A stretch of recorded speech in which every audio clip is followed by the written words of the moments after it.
நீங்கள் பார்த்துக்கிட்டு Tamil star solo travelling season 3 episode 21 தான் பார்க்க போகிறோம். கிரீட்டோ யூஜியோவும் ஒருத்தர் அடிச்சுக்கிறாங்க. கிரீட்டோ சொல்கிறாரு யூஜியோ கிட்ட, உன்னோட நோக்கமே ஆலிஸை இங்கேருந்து கூட்டின்னு போகிறது தானே, அதை விட்டுட்டு நீ சர்ச்சைக்கிட்ட போய் சேர்ந்துருக்கியான்னு கிரீட்டோ கத்துறாரு. யூஜியோவில் அதை பற்றிலாம் எனக்கு கவலையே இல்லை, எனக்கு எல்லாமே கோயினலாக தான் சொல்லிக்கிட்டு இருக்கான். கிரீட்டோவில் அப்படியா, நான் காட்டாத ஒரு ஸ்பெஷல் டெக்னிக் இருக்குது. கிரீட்டோ ஸ்பெஷல் டெக்னிக்கால் யூஜியோட ஸ்வாடை மேலே தூக்கி போட்டார். கிரீட்டோவில் நீ ஸ்வாடு இல்லாமல் என்ன பண்ண போகிறேன்னு சொல்லிட்டு அவர் ஸ்வாடால் அடிக்க வர யூஜியோவில் அவன் மேஜிக்கை வச்சு கிரீட்டோவை தள்ளி விட்டான். கிரீட்டோவில் சிந்தசிஸ் சடங்கை முடிச்சதுக்கப்புறம் இவ்வளோ சக்தி வாய்ந்தவங்களாம் ஆகிடுவாங்களா என்ன? ஆலிஸ் சொல்கிறா, அந்த சடங்கு முடிச்சதுக்கப்புறம் சக்தி வாய்ந்தவங்களாம் ஆகிடுவாங்க. ஆனால் புதுசாக வந்த நைட்டு இவ்வளோ சக்தி வாய்ந்ததான் இருக்கிறான்னு எனக்கு அதான் புரியலன்னு சொல்கிறா. யூஜியோட வால் அவங்ககிட்டே திருப்பி வந்துடுச்சு. கிரீட்டோ சண்டைக்கு இறங்குறாரு. கிரீட்டோ யூஜியோ சண்டை போட்டுருக்க நடுவில் கிரீட்டோ சொல்கிறாரு, உனக்கு ஞாபகம் வரலாம் பரவாயில்ல, நான் உன்னை ஃபோர்ஸ் பண்ணி ஞாபகப்படுத்துகிறேன் பேர். கிரீட்டோவில் என் முழு சக்தியை பாருன்னு சொல்லும் போது யூஜியோ கிரீட்டோவை பார்க்காத ஒரு டெக்னிக்கை யூஜியோ காமிக்கிறாரு. கிரீட்டோவுக்கு ஆச்சரியமாக போயிடுச்சு. கிரீட்டோவில் இது புது டெக்னிக்காக இருக்கே, இந்த டெக்னிக் பேர் என்னன்னு கேட்கும்போது யூஜியோ அவரோட டெக்னிக்கோட பேரை சொன்னதுக்கப்புறம் கிரீட்டோவுக்கு அப்போ தான் ஞாபகம் வருது. இந்த டெக்னிக்கை இந்த ஸ்வாட் அகாடமியில் இருக்க ஒரு மாஸ்டர் தான் யூஸ் பண்ணுவார், அவர் தான் உனக்கு சொல்லி கொடுத்துருக்கணும். கிரீட்டோ சொல்கிறாரு, உனக்காக எவ்வளோ பேர் வெயிட் பண்ணிக்கிட்டு இருக்காங்க தெரியுமா?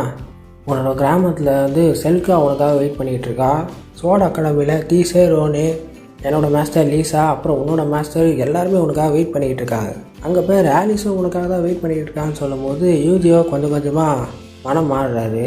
யூஜியோட மண்டையில் இருக்க கிஸ்ட்டை வெளியே வர பார்க்குது. யூஜியோவுக்கு ஞாபகம் வருது ஃப்ளாஷ்பேக்கு. கிரீட்டோ யூஜியோ சின்ன வயசில் ஸ்வாட் ட்ரைனிங் எடுத்தது. யூஜியோ திடீர்னு சண்டை போகிறத நிறுத்திட்டு கிரீட்டோ யூஜியோ மனம் மாறிட்டான்னு நினைக்கும் போது யூஜியோ திடீர்னு ஃபுல் பவரை காமிச்சு கிரீட்டோவை ஆலிஸை ஐஸ் ஆக்கிட்டு அவர் பாட்டு போயிட்டே இருக்காரு.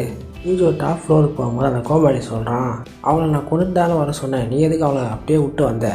யூஜியோவில் அவங்கள நான் ஐஸால் ஒரே வச்சுட்டேன், அவங்களால தப்பிக்கவே முடியாது, சர்ச் அவங்கள ஸ்டாப் பண்ண தான் சொல்லிச்சு, கொல்ல சொல்லலை அப்படின்னு சொல்லும் போது கோமாளியில் நீ கொல்லலாம் இல்லை, நான் கொண்டுட்டு வரேன்னு சொல்லிட்டு போகிறான். பெட்டுக்குள்ளேருந்து குயினலா பேசுகிறா, உனக்கு கொடுத்த வேலையை முடிச்சிட்டியான்னு சொல்லும் போது யூஜியோவில் அதை நான் எப்பயோ முடிச்சிட்டேன். குயினலால் அப்பயே வெயிட் பண்ணுறா, உள்ளே வா நம்ம என்ஜாய் பண்ணலான்னு சொல்கிறா.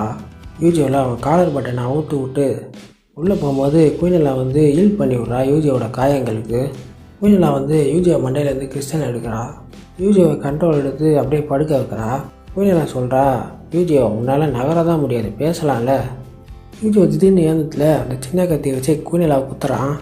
ஆனால் அது கடைசியில் வேலை செய்யலை. யூஜியோ அங்கே போய் ஊன்ட்டார்.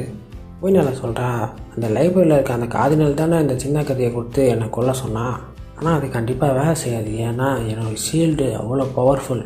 குயினலால் நான் உனக்கு கடைசி வாய்ப்பு தரேன், நீ எனக்கு லவ்வை கொடு, நான் உனக்கு லவ்வை திருப்பி தரேன்னு சொல்லும் போது யூஜியோவில் உன்னை பார்த்தா பாவமாக இருக்குது, லவ் உனக்கு கொடுத்து வாங்குறது கிடையாது, அது ஒருத்தவங்களோட மனசில் தானாக வர்றது. குயினலால் உனக்கு ரொம்ப பிடிச்ச ஆலிஸை பற்றி நான் சொல்லவா? ஆலிஸும் உன்ன மாதிரி முதல்ல ரொம்ப புரியோட பிடிச்சா, கடைசியில் அவளை ரொம்ப டார்ச்சர் பண்ணதுக்கப்புறம் அவள் என் கண்ட்ரோலுக்கு கொண்டு வந்தேன், அதே மாதிரி உன்னையை டார்ச்சர் பண்ணுவான்னு சொல்லும்போது யூஜியோவுக்கும் தலைக்கு மேலே ஏறுது. நீ ஆலிஸை டார்ச்சர் பண்ணதுக்கு ஒன்று நான் சும்மா விடமானு சொல்லி அவள் ஸ்வாடை எடுத்துக்கிட்டு குயினலாவை அடிக்க வர்றாரு. யூஜியோ ஸ்வாடை வச்சு குயினலாவோட ஷீல்டே உடச்சிட்டாரு. குயினலா பயந்துட்டில் அவள் மேஜிக்கை யூஸ் பண்ணி யூஜியோவை தள்ளி விட்டா. திடீர்னு அந்த கோமாளி வந்துட்டுல, நம்ம மோசம் போயிடும் அட்மினிஸ்ட்ரேட்டர், இந்த துரோகி என்னையும் அடித்து பத்தாததுக்கு உங்களையும் போட்டு தள்ள வராங்கன்னு சொல்லும்போது கிரீட்டோ ஆலிஸும் மேலே நிற்கும் போது யூஜியோவை பார்க்குறாரு. யூஜியோவில் 2 பேரும் பார்த்து என்னை மன்னிச்சிடுங்க, இந்த அட்மினிஸ்ட்ரேட்டர் வசதியில் விழுந்து உங்களை 2 பேரையும் கொல்ல பார்த்தேன், உங்கள் 2 பேருக்கு நான் துரோகம் பண்ணதுனால இங்கே தனியாக சண்டை போட்டு என்னையே சாக்ரிஃபைஸ் பண்ணுறதுக்கு தான் அவங்க 2 பேரையும் நான் ஐஸ் ஆக்கினேன். கிரீட்டோவில் எனக்கு முன்னாடியே தெரியலண்டா, நம்ம 2 பேரும் ஒன்றுக்குள்ளே ஒன்று, இது கூட தெரியலன்னா எப்படி? யூஜியோவில் கிரீட்டோ நீ இன்னும் மாறவே இல்லைடா. யூஜியோ ஆலிஸை பார்த்தோன்னே ஆலிஸ் சிரிக்கிறா. 3 பேரும் ஒன்றாயிட்டாங்க. குயினலா சொல்கிறா, ஆலிஸ் நீ எதாவது பேச விரும்பலையா, நான் ஒன்றும் கோவப்பட மாட்டேன்னு சொல்கிறா. ஆலிஸில் உன்னோட ஆட்சி ரொம்ப கொடூரமாக இருக்குது, இனிமேல் நான் அப்பாவி மக்களுக்காக மட்டும்தான் போராடுவேன், உனக்காக இந்த சர்ச்சைக்காக இனிமேல் போராட மாட்டேன்னு சொன்னோடனே குயினலா அந்த கோமாளியை பார்த்துல, இந்த 3 பேரையும் நீயே பார்த்துக்கோ, நான் கிளம்புறேன்னு சொல்கிறா. அந்த கோமாளி மண்டியத்தில் இந்த கோரிக்கையை மட்டும் நிறைவேற்றுங்க, இந்த 3 பேரையும் நான் தோக்கடிச்சதுக்கப்புறம் ஒரு நைட்டு ஃபுல்லாக என் கூட படுப்பீங்களான்னு சொல்லும்போது குயினலால், இவங்களை நீ தோக்கடிச்சிட்டேன்னா ஒரு நைட்டு ஃபுல்லாக என் உடம்பு உன்னோடது, என் உடம்பை நீ என்ன வேணால் பண்ணிக்கலான்னு சொல்லிட்டு அவள் பாட்டு போகிறா. அந்த கோமாளியில் இதுவே எனக்கு போதும்னு சொல்லிட்டு நெருப்பு அறக்க மாதிரி ஒன்று உருவாக்கி கோமாளி அவனோட ஃபுல் பவரை காமிக்கிறான். அதாவது இந்த எபிசோட் முடியுது. இந்த வீடியோ பிடிச்சா லைக் ஷேர் கமெண்ட் பண்ணுங்கள். இந்த சேனல் புதுசாக வந்தீங்கன்னா சப்ஸ்கிரைப் பண்ணுங்கள். அப்போ தான் நான் போகிற எல்லா வீடியோ நோட்டிஃபிகேஷன் வரும்.